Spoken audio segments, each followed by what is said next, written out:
What I'm going to talk about is parasites. Specifically, I'm going to talk about a particular parasite, Toxoplasma gondii, which I had not practiced saying before this. I think it went pretty well, personally. Toxoplasma gondii is a single-celled parasite that can affect pretty much any warm-blooded animal, actually. But, interestingly enough, the only way it can actually reproduce is in the intestines of cats. So, for the most part, the way that it's transferred to a host, aside from from a cat, is either from like coming into contact with cat poop, or eating food that was prepared improperly that had also come into contact with either cat poop or soil that was like around cat poop. I need to back up really quickly on this whole like reproduction thing. This is one of the most like just bonkers things I ever found out, like evolutionarily. How does it get in there in the first place? So I mean, well actually we're gonna get to that fact because there's some cool stuff there too. But it's like apparently there's some enzyme that cats don't have in their stomach that lets it like survive going through the stomach, and then it can like make cysts in their intestines that just eventually rupture and spread out more parasites through their feces. I will say before you get worried, cats can get infected by it, but they're much less sensitive to it than most of the like what they call the intermediate hosts that just sort of carry the actual parasite. And you ask how it gets into the cats to begin with.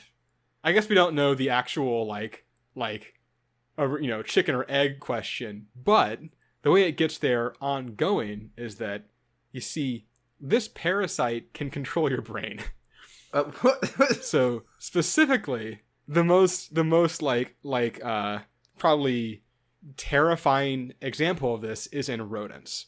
So rodents, for good reason, have a natural fear of cats because cats are they're one of their biggest predators in the wild, right? So that makes sense. And part of that is that when they smell, say, cat urine, they go away from it because there's probably a cat nearby. Rodents that have been infected with Toxoplasma gondii stop having that aversion to the scent of cat urine. They just don't care anymore about cat urine. Additionally, there have been studies that they have found that when they're infected by it, they start having issues with their spatial working memory and their recognition memory. And what this all adds up to is that basically what this parasite does to rodents is make it easier for cats to eat them so that it can get into the cats and reproduce.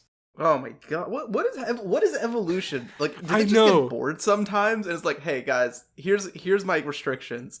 You have to be a parasite that only can survive in the intestines and only can be transferred from poop. Good luck. It's insane. It's so ridiculous to me that this like happens, right? That's just the absolute most, I feel like I frequently say this might be the most buck wild thing I've learned on this podcast. This might be the most buck wild thing I've learned on this podcast is this parasite. And so, obviously I mentioned before that, humans can get it, and just in general, most animals can get it. So the sort of first thought is, if I can train cats, could I make it very easy for, say, all people to get it? And if I could, what could we do with that? Which the unfortunate answer to that question is, yeah, about that. The estimates for the number or like the population of people who already have a chronic infection of Toxoplasma gondii is somewhere between 30 and 50%. What? No, what? Marcus, you probably do already. You have a cat. Wait. It's higher in some places. As of 2000, there was a study in France that estimated that 84% of people in France had it. I'm not surprised. I don't know how to parse that. So it turns out that in humans, most of the time it doesn't actually do much. It's generally asymptomatic. You care about cat pee less, I guess. I mean, Marcus, would you say that you, in the time you have owned your cat, have cared less about when it pees on things?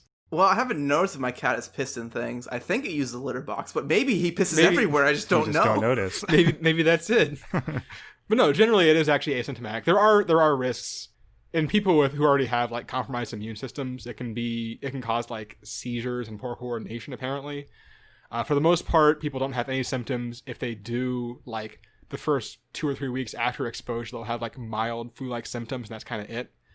There is not scientific consensus, but there may be a link to heightened risk for like schizophrenia. but there's been all sorts of like scientific back and forth on that one. And nothing. Is it just based on crazy cat ladies? So that's literally what people thought, right? Was that like when people started researching this, that Yeah, I remember a news article about it. Yeah, I think there was a researcher in, I believe, the Czech Republic, who back in 2012 was saying that like he was like at the forefront of researching this thing, and he was thinking it was going to be like lead to overall more deaths than like malaria or something. It was a ridiculous statement. I feel like it has aged pretty poorly, but there really hasn't been any like actual link to any sort of real bad situation with people. And this kind of actually, when you think about it, this makes sense, right? This is a parasite.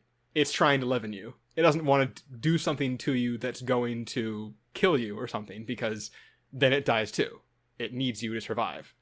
And on that note, there is actually something incredibly cool that it does do, as far as they can tell, in people. Oh, the cool thing my brain parasite is doing for me? Yeah. That I definitely have, because I can't imagine I'm in the lucky 50%. So, usually the way that your body reacts to a parasite is it gets your immune system to kill it. That's, sort of good news. What it does, your immune system. That's its job.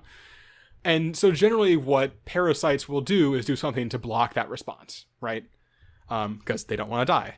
But what Toxoplasma does is it doesn't block those systems. It kind of takes over them.